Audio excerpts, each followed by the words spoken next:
রব্বুল আলামিন শহীদে মুক্তির হেদায়েত জমিন আল্লাহ কত জুলুম কত নির্যাতন আমাদের উপর নিয়ে গেল আয় আল্লাহ বাসায় ঘুমাতে পারে নাই রাস্তায় আবু সাইদকে গুলি করে মেরে ফেলে দিল আল্লাহ জানাজা পড়তেও কেউ বলে নাই সুস্থ হবে এই তো সেই কাঁঠাল তলা এই তো সেই দিনযজ্ঞ আল্লাহ যেখানে কথা বলতে আমরা পারি নাই সেইখানে তুমি বিজয় দিয়েছ আল্লাহ আমাদের শুকরের কথা জানাবে আল্লাহ সারা বাংলাদেশে বিজয় দান করো আল্লাহ ইনসাফের বাংলাদেশ হিসেবে কবুল করো আল্লাহ আল্লাহ সাইদিকে কি নির্যাতন করলো 13টা বছর কারাগারের ভেতরে রাখলো মৃত্যুর সময় সন্তানদেরকে ফাঁসি দিতে দিল না মৌলানা নিজামী মুজাহিদ কামারুজ্জামান কাদের মোল্লা বীর কাশেমানি আয় আল্লাহ জুলাই যোদ্ধারা রাজপথে জীবন দিল পাখির মতো গুলি করে মেরে ফেলে দিল একটু বড় বলতে দিল না কেন আমাদেরকে বাঁধছো কুকুরেরও জীবনের দাম ছিল কিন্তু ইনসাফের পক্ষের মানুষদের কোনো দাম ছিল না রাস্তায় উঠলে গ্রেফতার করে নিয়ে যেত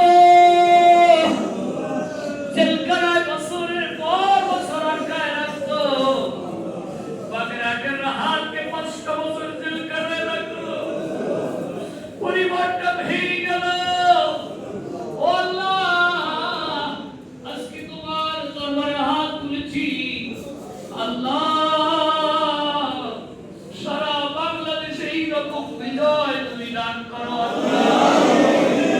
আমরা কারোর উপরে প্রতিশ্রুতি দিতে চাই না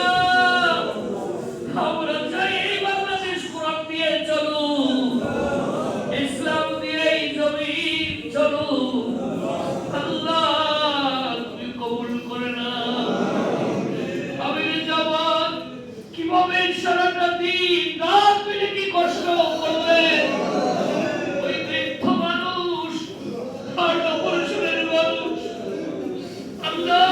তুমি দয়া করে তার আশা পূরণ করে দাও আগামীর বাংলাদেশের প্রধানমন্ত্রী হিসেবে শফিক রহমানকে কবুল করে দাও আয় আল্লাহ যারা আজকে বিদায় হয়ে গেল তুমি তাদেরকে মাফ করে দাও আয় আল্লাহ জুলাই যুদ্ধ সহ জামাতের নেতৃবৃন্দদেরকে শাহাদাতের মর্যাদা দাও ওদের পরিবারগুলোর ভিতরে বিজয়ের আবেশ দিয়ে দাও এই বিজয়ের কর্মীরা যে মেহনত করেছে আল্লাহ তুমি প্রতিদান দিয়েছো আমাদেরকে মিলেমিশে ওই কামতে দিনের কাজ করার তৌফিক দাও আল্লাহ